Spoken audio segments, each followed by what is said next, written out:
Bharatiya Janata party की सरकारों ने और नरेंद्र मोदी जी की सरकार ने बाबा साहब के जीवन के संबंधित पंच तीर्थ का विकास किया।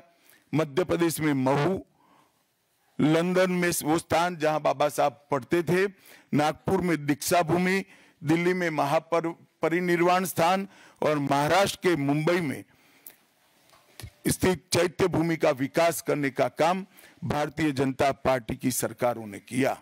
19 नवंबर 2015 को नरेंद्र मोदी जी ने अंबेडकर जी के सम्मान में 26 नवंबर को संविधान दिन घोषित किया।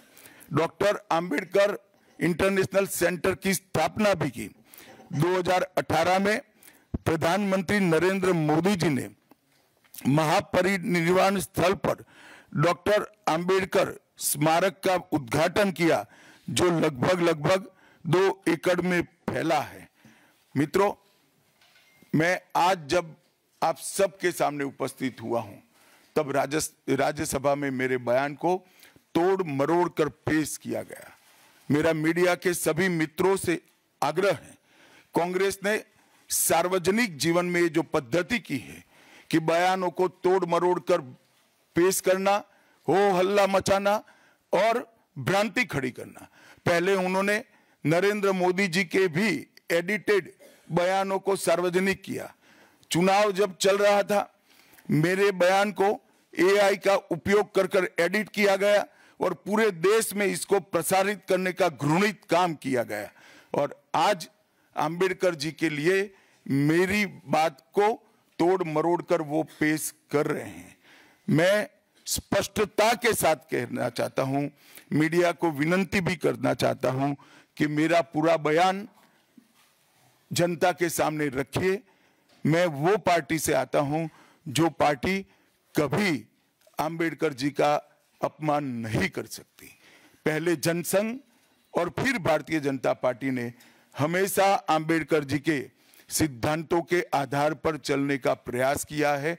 जब भारतीय जनता पार्टी शासन में रही, अंबेडकर जी के सिद्धांतों का हमने प्रसार किया है। आरक्षण को और मजबूत करने का काम भारतीय जनता पार्टी ने किया है।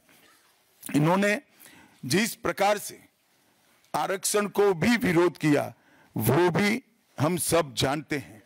पिछड़ा वर्ग आयोग, काका साहेब कालेलकर आयोग 53 में बना, 55 में रिपोर्ट आई, आज तक वो रिपोर्ट को लागू नहीं किया गया। 31 दिसंबर 1980 को मंडल आयोग बना, मंडल आयोग की रिपोर्ट आई। 80 में इंदिरा जी ने मंडल आयोग को ठंडे बस्ते में डाल दिया। 90 में जब गैर कांग्रेसी सरकार आई, तब मंडल आयोग की रिपोर्ट लागू हुई। उस वक्त राजीव गांधी विपक्ष के नेता थे और जब मंडल आयोग की रिपोर्ट लागू हुई, प्रस्ताव संसद में आया, राजीव जी ने अपने जीवन का सबसे लंबा भाषण ओबीसी के आरक्षण का विरोध करने के लिए किया। आज मैं फिर से एक बार आग्रह के साथ मीडिया को बताना चाहता हूं, सच्चाई को जनता तक पहुंचाना चाहिए। मेरी पूरी बात बहुत स्पष्टता के साथ, कोई कंफ्यूजन के बगैर राज्यसभा के रिकॉर्ड पर है। आज भारतीय जनता पार्टी के सैकड़ों कार्यकर्ताओं ने ट्वीट कर भी इस सत्य को लोगों के बीच में पहुंचाया है। और जिन्होंने जीवन भर बाबा साहब का अपमान किया, जिन्होंने जीवन भर बाबा साहब के सिद्धांतों को दरकिनार किया, जिन्होंने जब तक सत्ता में रहे बाबा साहब को भारत रत्न मिलने नहीं दिया, जिन्होंने जब तक सत्ता पर रहे आरक्षण के सिद्धांतों की धज्जियां उड़ाई, वो लोग आज बाबा साहेब आंबेडकर के नाम पे भ्रांति फैलाना चाहते हैं। मैं कांग्रेस के अध्यक्ष खड़गे जी को भी कहना चाहता हूं, खड़गे साहब, आपका तो कम से कम दायित्व तो बनता है, क्योंकि आप उस वर्ग से आते हो जो वर्ग के लिए बाबा साहब आंबेडकर जी ने पूरा जीवन समर्पित किया। आपने कम से कम कांग्रेस के एक कुत्सित प्रयास में सपोर्ट नहीं करना चाहिए था। मुझे बड़ा दुख है कि आप भी राहुल गांधी जी के दबाव में इसके अंदर शामिल हुए हों। मित्रों, आज जब हम सब यहाँ बैठे हैं, मैं फिर से एक बार कहना चाहता हूँ, कांग्रेस के पास इस संविधान के ऊपर की चर्चा में बाबा साहेब आम्बेडकर विरोधी कांग्रेस है, इसका कोई जवाब नहीं बचा। संविधान विरोधी कांग्रेस है, इसका कोई जवाब नहीं बचा। कांग्रेस आरक्षण विरोधी है, इसका कोई जवाब नहीं बचा। कांग्रेस सावरकर विरोधी है, इसका भी कोई जवाब नहीं बचा। कांग्रेस ओबीसी विरोधी है, उसका भी कोई जवाब नहीं बचा। आपातकाल का पाप कांग्रेस के ही समय में हुआ, इसका भी कोई जवाब नहीं बचा। नारी सम्मान का विरोध भी कांग्रेस ने ही किया, वो प्रस्तापित हो गया। न्यायपालिका का अपमान ही कांग्रेस ने ही किया, वो भी प्रस्तापित हो गया। भारत की भूमि को भी संविधान को दरकिनार कर कर विदेश को सौंपने का पाप भी कांग्रेस ने ही किया, ये भी प्रस्तापित हो गया।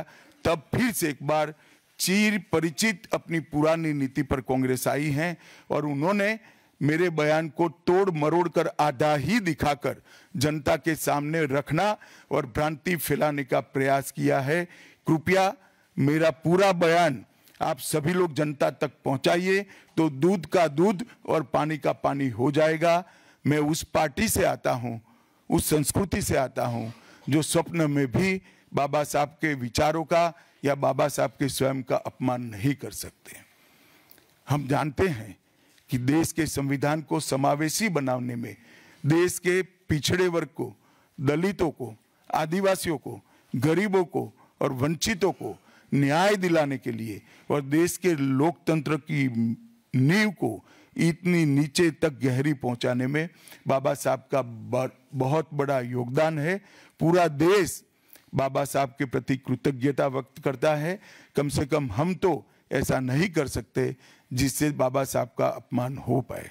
और मैं फिर से एक बार कांग्रेस के ये कुत्सित प्रयासों की घोर निंदा करता हूं और जो संविधान पर दोनों सदनों में चर्चा हुई, कम से कम भारतीय जनता पार्टी की ओर से चर्चा का स्तर मेंटेन करने का पूरा प्रयास किया गया था, विषय पर बोलने का आग्रह किया गया था और तथ्य के साथ बोलने का आग्रह भी हमारे सारे वक्ताओं ने किया था।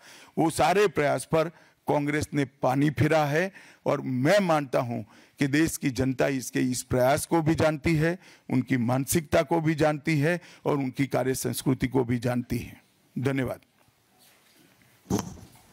रविंदर जी, आपने जिक्र किया चुनाव के समय एआई का इस्तेमाल हुआ था, ये सब था। इस बार आपने राज्यसभा बोला, सदन चल रहा था, आपने कहा कि छोटा क्लिप दिखाया गया जो दिखाया जाना, पूरा बयान। क्या पार्टी या आप या संसदीय कार्य मंत्रालय से राहुल गांधी या मल्लिकार्जुन खड़गे के खिलाफ कोई प्रिविलेज नोटिस दिया जाएगा, कोई कार्रवाई करने की कोशिश की जाएगी? देखिए, मैं पार्लियामेंट के बारे में बाहर जवाब नहीं दे सकता, परंतु मैं इतना जरूर कह सकता हूं कि इसके सारे legal option Bharatiya Janata party तरासेगी। Parliament के अंदर और पार्लियामेंट के बाहर क्या लीगल एक्शन हो सकते हैं, वो सारी संभावनाओं को तराश कर भारतीय जनता पार्टी निर्णय करेगी।